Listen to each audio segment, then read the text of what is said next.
नमस्कार, दीप्स किचन मराठीमध्ये मी दीपाली आपलं मनापासून स्वागत करते। चला तर मग आजच्या आपल्या रेसिपीला सुरुवात करूया। आज मी तुम्हाला अगदी साधी सोपी रेसिपी दाखवणार आहे। नवीन शिकणारे सुद्धा सहज करू शकतील एवढी सोपी रेसिपी आहे। तर आपल्याला काय साहित्य लागणार आहे ते आपण पाहूया।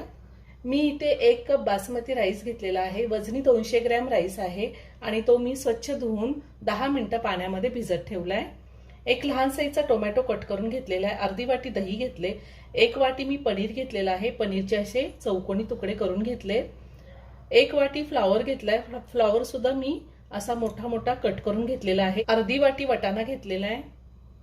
1 ढोबळी मिरची कट करून घेतली। थोडं गाजर कट करून घेतलेले। थोडी पुदिन्याची पानं घेतली। 4 हिरव्या मिरच्या, थोडी कोथिंबीर स्वच्छ धुवून बारीक चिरून घेतलेली। 1 चमचा आलं लसणाची पेस्ट, अर्धा चमचा हळद, अर्धा चमचा कसुरी मेथी, 1.5 चमचा बिर्याणी मसाला घेतलेला आहे। 1 चमचा लाल तिखट, 2 चमचे साजूक तूप, 1 चमचा तेल घेतले, चवीनुसार मीठ लागणार आहे आणि खडे मसाल्यामध्ये 2 तमालपत्र घेतलेले, 1 दालचिनीचा तुकडा, 1 चक्रफूल, 1 मसाला विलायची, 2 हिरवी विलायची, 4 लवंगा, 4 मिरी घेतले आणि थोडे काजूचे काप घेतले आणि मनुके घेतलेले आहेत। तुम्हाला जर काजू आणि मनुका नसेल वापरायचा, नाही वापरला तरीही चालेल। कुकर घेतलाय, त्यामध्ये दही घेते।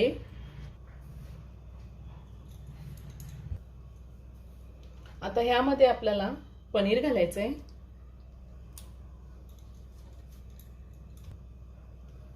फ्लावर घालूया। भाज्या तुम्ही तुमच्या आवडीनुसार कुठल्याही घेऊ शकता।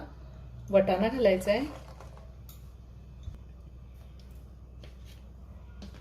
त्यातच मी ढोबळी मिरची आणि गाजर घालते। हिरव्या मिरच्या घालायच्या, पुदिना आणि कोथिंबीर। टोमॅटो घालूया। मी टोमॅटो असा गोल काप देऊन कट करून घेतलाय। तुम्ही उभा सुद्धा कट करून घेऊ शकता किंवा लहान चिरून घेतला तरीही चालेल। आता त्यातच मी खडे मसाले घालते आणि काजू आणि मनुके घालायचे।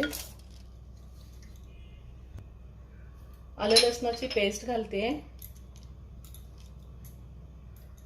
बिर्याणी मसाला, हळद, लाल तिखट, तिखटाचं प्रमाण तुम्ही तुमच्या आवडीनुसार कमी किंवा जास्त घेऊ शकता। कसुरी मेथी, चवीनुसार मीठ घालते। मीठ मी आत्ताच घालते।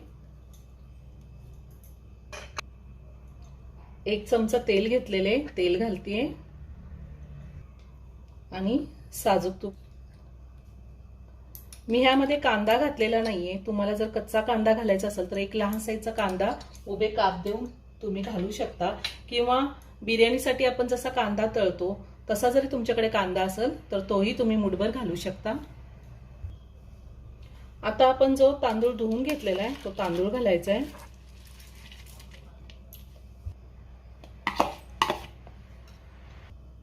आता हे सगळं मी हलक्या हाताने व्यवस्थित मिक्स करून घेणार आहे।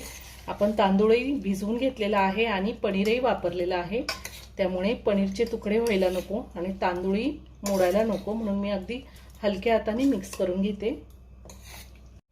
मी सगळं व्यवस्थित मिक्स करून घेतलेलं आहे। आता आपल्याला ह्यामध्ये पाणी घालायचंय। मी 1 कप राईस घेतला होता, त्यासाठी मी 1.5 कप पाणी गरम करून घेतलेले। गरम पाणीच घालायचंय आपल्याला।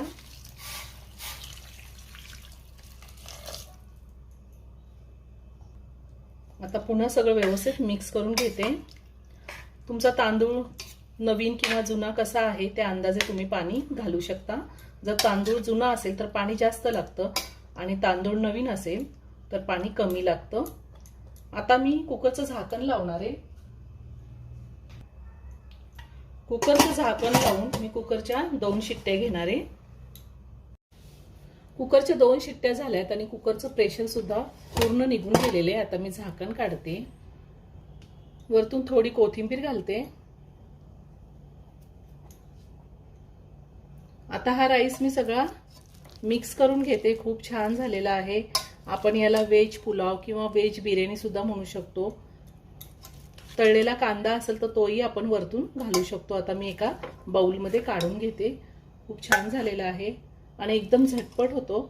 याआधी सुद्धा मी खूप साऱ्या veg non veg recipe upload केलेल्या आहेत, त्याची लिंक मी डिस्क्रिप्शन बॉक्समध्ये दिली आहे, तुम्ही पाहू शकता। एकदम साध्या सोप्या पद्धतीने झटपट आपला व्हेज पुलाव तयार करून झालेला आहे। तुम्हीही नक्की करून पहा। व्हिडिओ जर आवडला तर व्हिडिओला लाईक आणि शेअर करायला विसरू नका। रेसिपी आवडली असेल तर कमेंट करून नक्की कळवा। पुन्हा भेटूया अशाच एका छानशा साध्या आणि सोप्या रेसिपी बरोबर। धन्यवाद।